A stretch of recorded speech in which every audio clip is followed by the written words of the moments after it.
Assalamualaikum warahmatullahi wabarakatuh. Kami dari kelompok 14. Di sini kami akan menjelaskan tentang pirometalurgi pada arsenik. Pertama-tama kami akan memperkenalkan anggota kami terlebih dahulu. Yang pertama ada Ahmad Hanaldi dengan nomor NPM 33341411006. Kemudian ada Irham Murdiansyah dengan nomor NPM 33341616068. Kemudian ada saya sendiri Fandi Ahmad Alfarel dengan nomor NPM 33341180067. Kemudian ada M Mizar Muzaki dengan nomor NPM 33341180068. Kemudian dilanjut anggota kami yang terakhir yaitu Galuh Zahrul Fariha dengan nomor NPM 33341180069. Ya, pada slide kali ini kami akan membahas tentang latar belakang ditulisnya materi pirometalurgi pada arsenik ini. Latar belakangnya yaitu industri pengolahan bahan galian tambang saat ini diprediksi akan meningkat. Hal ini dikarenakan munculnya undang-undang baru tentang pertambangan, di mana intinya menyatakan bahwa bahan tambang yang telah ditambang wajib diolah dahulu di dalam negeri, kemudian baru boleh untuk diekspor. Salah satu metode pengolahan bahan tambang adalah metalurgi. Metalurgi itu sendiri merupakan suatu proses pengolahan bahan galian di mana hanya difokuskan untuk logam dan biji saja. Secara umum, metalurgi ini dibagi menjadi dua. Yang pertama yaitu hidrometalurgi dan pirometalurgi. Makalah ini akan difokuskan ke proses pirometalurgi. Pirometalurgi itu sendiri merupakan proses pemisahan logam dari bijinya dengan cara pemanasan pada temperatur tinggi. Selanjutnya, tujuan ditulisnya materi ini yaitu untuk mengetahui proses pirometalurgi yang terjadi pada arsenik.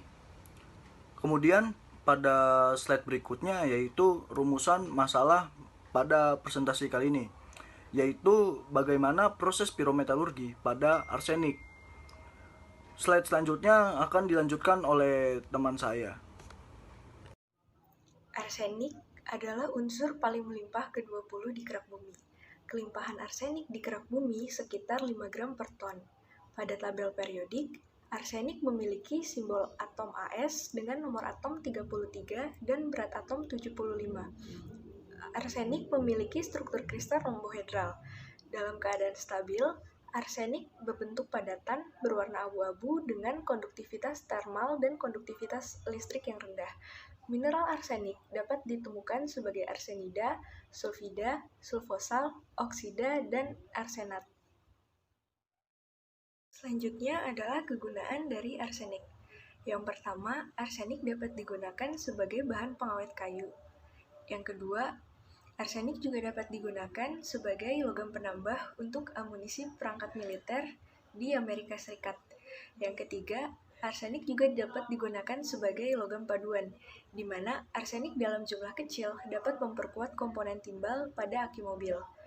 Yang keempat, arsenik dengan kemurnian yang tinggi dapat digunakan sebagai semikonduktor gallium arsenide untuk sel surya, penelitian luar angkasa, dan telekomunikasi.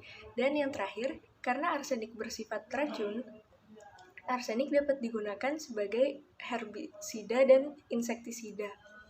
Statistik penggunaan arsenik di Amerika Serikat dari tahun 1972 sampai 2016 dapat dilihat pada gambar.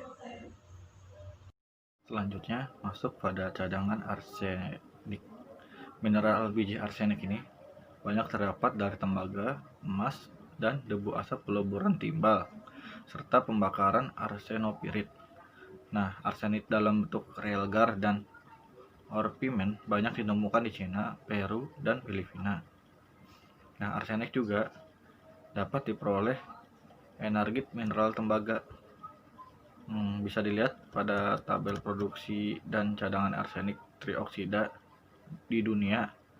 Nah, pada tabel ini bisa dilihat Cina dan Maroko produksi paling banyak atau terbanyak pada tahun 2015 dan 2016.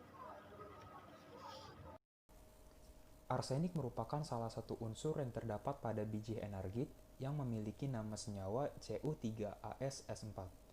Unsur arsenik ini memiliki berbagai kegunaan yang telah dipaparkan sebelumnya. Namun, pada proses pengolahan konsentrat tembaga atau Cu, kandungan arsenik ini justru dapat mengganggu proses peleburannya. Oleh karena itu, kandungan arsenik ini perlu dihilangkan. Proses untuk menghilangkan kandungan arsenik pada biji konsentrat tembaga ini adalah melalui proses roasting atau pemanggangan, di mana proses ini berfungsi untuk mengubah senyawa sulfida energit atau Cu3AsS4 menjadi senyawa oksida tenorit atau CuO untuk dihasilkan konsentrat tembaga.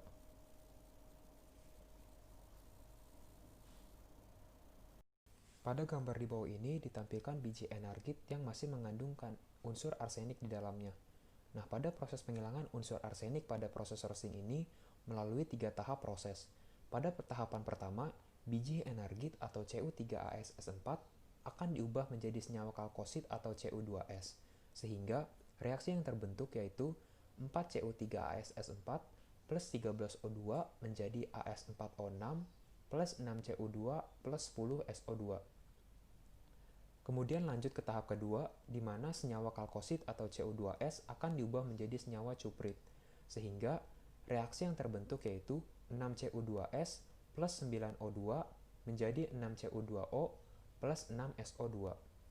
Nah, kemudian lanjut ke tahap terakhir, di mana senyawa cuprit atau Cu2O ini akan diubah lagi menjadi senyawa tenorit atau CuO yang kemudian akan digunakan sebagai konsentrat tembaga. Sehingga reaksi yang terbentuk yaitu 6Cu2O plus 3O2 menjadi 12CuO. Perlu diketahui bahwa tekanan parsial oksigen dan temperatur yang sesuai untuk menghilangkan kandungan arsenik ini yaitu dengan tekanan parsial sebesar 5,07 kPa dan pada suhu minimum 723 Kelvin atau sebesar 450 derajat Celcius. Ya, lanjut ke slide selanjutnya yaitu pabrik yang mengolah atau menghasilkan arsenik. Jadi yang pertama itu ada PT Asarco di El Paso, Texas.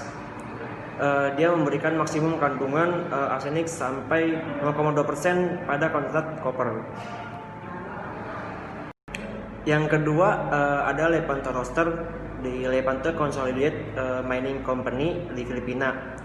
Mereka mengolah sekitar 180 ton per hari pada konsentrat energit yang mengandung 11% arsenik, 31% Cu, 15% Fe, dan 34% sulfur, dan menghasilkan kalsit yang mengandung 0,3% arsenik, 23% Cu, 23% Fe, dan 20% sulfur. Dan yang terakhir ada Golden Oil di Finlandia. Jadi Golden Roaster di Finlandia ini mereka dengan kapasitas konsentrat sampai 800 ton per hari dengan mengandung 1-2% arsenik. Masuk pada kesimpulan presentasi kita kali ini ialah proses pirometalurgi yang dilakukan pada arsenik adalah proses roasting yang bertujuan untuk menghilangkan kandungan arsenik di dalam biji. Nah, sekian presentasi dari kelompok kami, kurang lebihnya mohon maaf. Wassalamualaikum warahmatullahi wabarakatuh.